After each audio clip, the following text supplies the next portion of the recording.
Hey guys, I'm Michael Cheek from MikesGuitarLessons.com. This is the first video for Killing in the Name Of by Rage Against the Machine.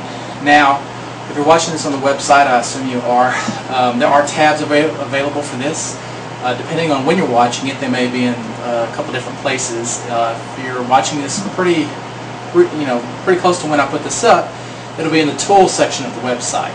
I hope to eventually get these tabs right by the videos, but for now, go ahead and find that tab, and what you're going to do is print it out, and I'm going to teach this lesson through the tabs. Okay?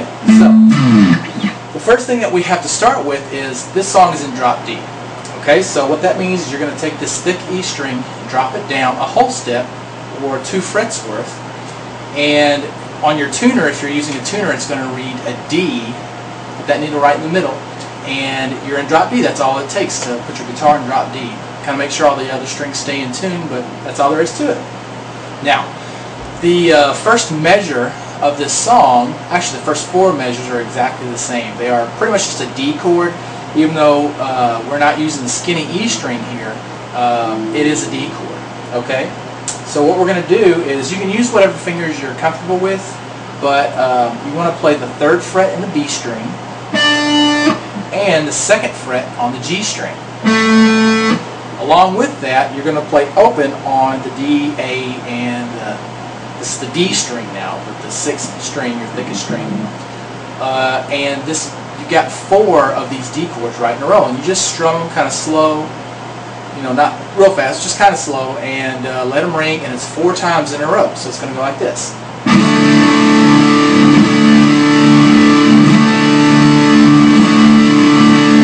And you're going to stop that last chord, that 4th chord, really quickly. So what happens after that, if you look at your tabs, it says bass guitar right there. So we've got 4 measures in a row that are just blank, and they say bass guitar underneath them, so we're just keeping quiet right there. So right after that 4th chord, stop it with your right hand, and then wait for the next part to come up. Now, what we've got next is, I'm looking at my tabs, you can probably tell.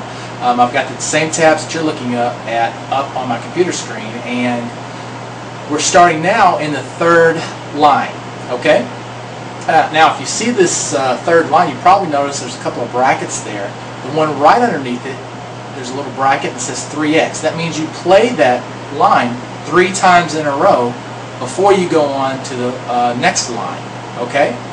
So let's start with that. Let's don't worry about that bracket on the left just yet. Let's just look at those that first line there, 3rd line on the first page, and we've got open on the thickest string 3 times in a row. And we've got rests in between each one. So what that means, or a couple of rests there, what that means is you're going to play open on the thickest string and then mute it really quickly with whatever hand you want to. It's going to be really good to use right hand if you can, and just go like that. Play it and mute that string. So you're going to go 3 of those in a row, like that.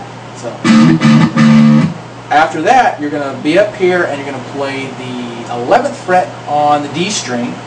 I don't have a hammer on written right there, but you can hammer on to the 12th fret for your next note. Okay? Or you can just play it normally.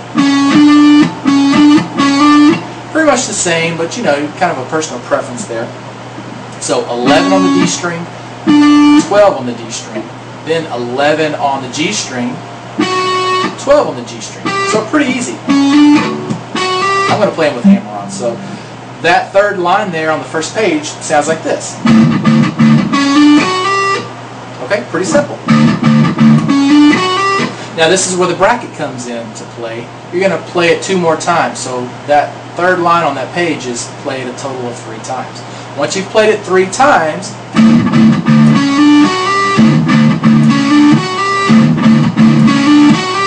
then you're going to go to the last line on that page, and you're going to play the riff there. Now it's almost exactly the same, but a small change at the end.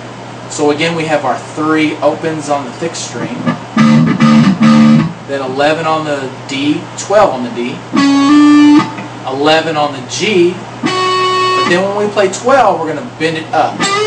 Now you can bend it up like it's in the tabs, or you can bend it up and then let it come back down. I actually think that's a little more accurate, but you're going to let that note go up and then down if you want to as well. Now, after you get to the end of that page, notice the bracket that's on the left side that has a 2x by it. It's encompassing the third and the fourth lines. That means you're going to play that as a whole twice. So this is what that means. Once you get to the third, you start playing the song and you get to that third line, you're going to play that third line 3 times in a row. Then you're going to go to the fourth line and play it once. And you're going to go back to the third line and play it 3 times again. And then you're going to go back to the fourth line and play it once. After that, you're done with the page. Okay? So all together, this can sound like this.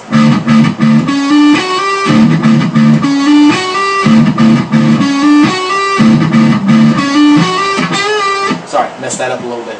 But you do that, what I just did there, 2 times in a row. Then we're going on to the second page of the tabs. Okay? And we're doing pretty good on time, so I'm just going to keep on going.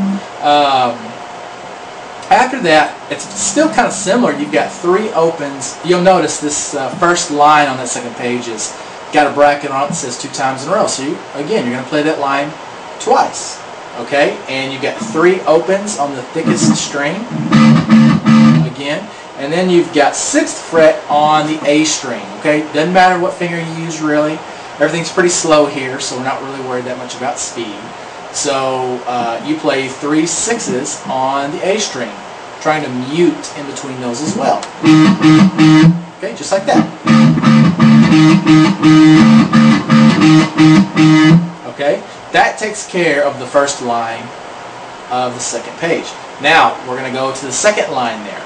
Okay, that is going to sound very similar, except now you're going to want to add an octave to it. So you've got 3 opens on the thick string, and then you've got that same note as before. I guess it's probably a good idea to use your first finger there, but put your first finger on the 6th fret of the A string, and put your 3rd finger on the 8th fret of the G string. Okay? Now you're muting the note in between, but your first finger is going to kind of take care of that on its own, so you don't really have to worry about it. And you should get an octave that sounds like this. Everything else is muted. I'm just playing 6 on the A, and then 8th fret on the G. Okay? And you're going to play those the same way, 3 times in a row with rest in between. Okay? Just like that. So far on that second page we've got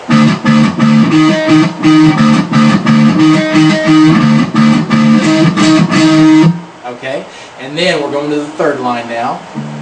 Guess what? 3 opens on the thickest string again, and then we've got that octave again, 6 and 8, but we just play it 1 time here, just like that, and then mute it good.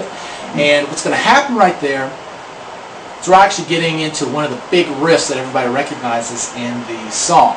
Okay, so we use this for the verse, a version of it for the chorus. I mean, it's used a lot. So this is one that you definitely want to get down good. Okay, so let's go ahead and continue to the bottom of page 2. Okay, so we are on line 4 of the second page, and what we've got is open on the thickest string. Then we've got 3rd fret on the A string. Use the same fingers that I do. Just kind of watch what I'm doing. 3rd fret on the A string, and it's going to hammer down to 5th fret on the A string. Okay? Just like that. Now after that you'll see a couple lines, vertical lines of X's. Those are chucks. That means kind of like that. Just like that. What I'm doing is I'm letting the pressure up on my left hand so these notes are muted, and then I just strum the strings anyways, and we get a nice little chucking effect. That's what it's called. Okay, so now after that, 3rd fret on the D string, you're going to hammer down onto the 4th fret of the D string. Okay, so just like that. Now after that, use your 3rd finger. You're going to play 5th fret on the A string. So. Then you're going to play open on the thickest string. Then 2nd fret on the thickest string. 3rd fret on the thickest string, back to 2nd, and then it starts over. If you notice, this line has a bracket on it that says 4 times, so we're going right back into the beginning. Now, at the end there, where it has open, on the thickest string, it's got open, 2, 3, 2. I kind of like to hammer and pull off there. I kind of like to hammer up to the 3rd fret. Then I play the 2nd fret. It's just a personal preference. After playing it, I kind of get these little techniques that kind of push their way in just through habit, I guess. But anyways, that's what the riff is going to sound like. You're going to play it 4 times in a row. So no palm muting or anything. That's not until the next measure. This is still the intro, so there's no lyrics going on. So that's going to sound like...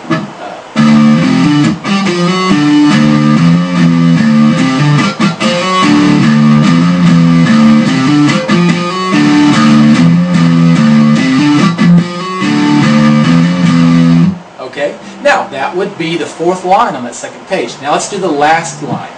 It's almost exactly the same. The only difference is we put a little palm muting in there. Okay, palm muting is where you take this part of your palm, very bottom of it here, the heel of your hand, and just touch the strings with it. If you're touching them too much, they sound like that. You just want to kind of move them until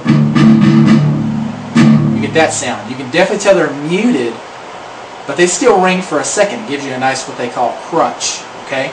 And so what we're going to do is play the exact same riff with some palm muting. You can tell which exactly, I put down exactly which notes you're supposed to palm mute, but you know, you can kind of fool around with it a little bit and get the sound that you're after and kind of use that as a guide.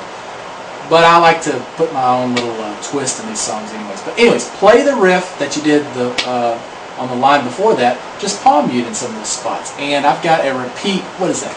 Oh, I can't even see it. 8 times, okay. This is where the lyrics start. And you're going to play this 8 times in a row. So here we go. You're going to go...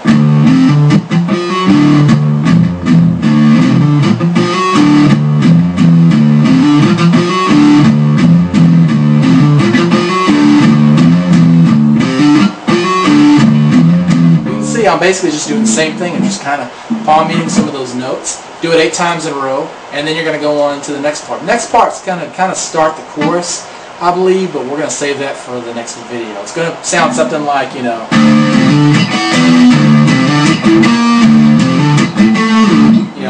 that you probably recognize that from the song. So, anyways, practice what we just did. We just took care of the first 2 pages. Memorize these riffs because we're going to use them again later on in the song. And it's probably good. Let's go ahead and call that the first video. Good luck when you're done. Go on to the next video. Thanks for watching.